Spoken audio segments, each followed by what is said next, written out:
Lines are one-dimensional, but if you put several lines together in the right way, a second dimension emerges, something more complex than any of the individual lines.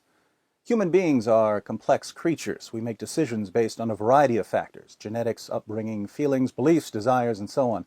Much of what we do can't be explained in terms of one specific factor, so one-dimensional explanations of our behavior are often misguided. Take jihad. What causes jihad? Is it poverty? If so, shouldn't we see jihad among all poor people, whether Muslim or not? Is Islam the cause? If it were, wouldn't everyone who believes in Islam be a jihadist? One-dimensional explanations won't help us understand jihad because it isn't the result of one factor. It's the result of three. If you're missing any of the three factors, the new dimension doesn't emerge. But when all three come together, they form what we'll call the jihad triangle. First factor, belief in Islam. To become a jihadist, you have to believe that there is no God but Allah, that Muhammad is his messenger, and that you have access to the commands of Allah and Muhammad. Islam is foundational because if you don't believe in Allah, you're not going to wage jihad for him. You might fight for other things, but it won't be jihad. Second factor, knowledge of what Islam commands. You can believe in Islam without knowing that Allah commands Muslims to fight those who do not believe in Allah, or that Muhammad declared, "I've been ordered to fight people till they say there is no God but Allah." When I quote these passages to westernized Muslims, they generally have no clue what I'm talking about, even though I'm quoting Allah and Muhammad.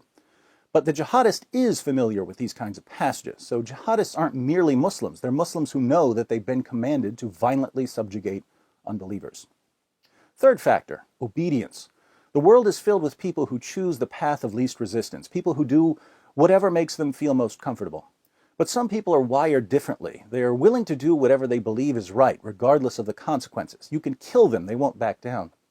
This character trait, when combined with certain noble values, gives rise to heroes, men and women who will lay down their lives to help others. But when it's combined with belief in Islam and knowledge of Allah's commands, it results in obedience and a willingness to fight the unbelievers and the hypocrites and be unyielding to them. So belief in Islam by itself doesn't produce jihad. Knowledge of what Islam teaches by itself doesn't produce jihad. Obedience by itself doesn't produce jihad. Any two of these factors combined without the third won't produce jihad. You can believe in Islam and be thoroughly willing to obey Allah as long as you don't know that He commands you to wage jihad. You can believe in Islam and know that Allah commands you to wage jihad as long as obeying Allah isn't a priority. You can know what Allah commands and be the sort of person who's willing to lay down his life for what he believes, as long as you don't believe in Islam.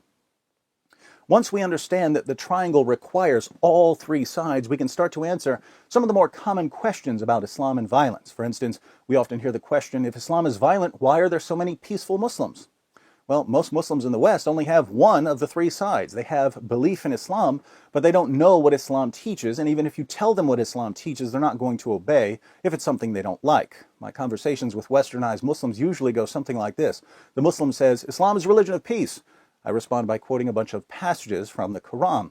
Then the Muslim says, "You're ignoring the context," so I take him through the context. At that point, he calls me an Islamophobe and says there's no point in talking to me. Notice, even when the commands and the context are spread out in front of them, many Muslims simply will not obey. They'll always be one side shy of a triangle. Another common confusion surrounds the issue of radicalization. How many times have we heard, "He was such a polite boy growing up. We don't understand how he ended up with a group like ISIS." It's actually pretty straightforward. You see, either he was raised with one of the three sides, belief in Islam, or he acquired the belief side through conversion. Either way, having the belief side opens the door for the recruiter to start working on the other two sides. You think Allah wants you to live in peace with unbelievers? You got that idea from the unbelievers, not from Allah. Let me show you what Islam really teaches. With the second side firmly in place, the recruiter then shifts his attention to obedience. You think you get to pick and choose which of Allah's commands you obey, as if our religion is some sort of lunch buffet?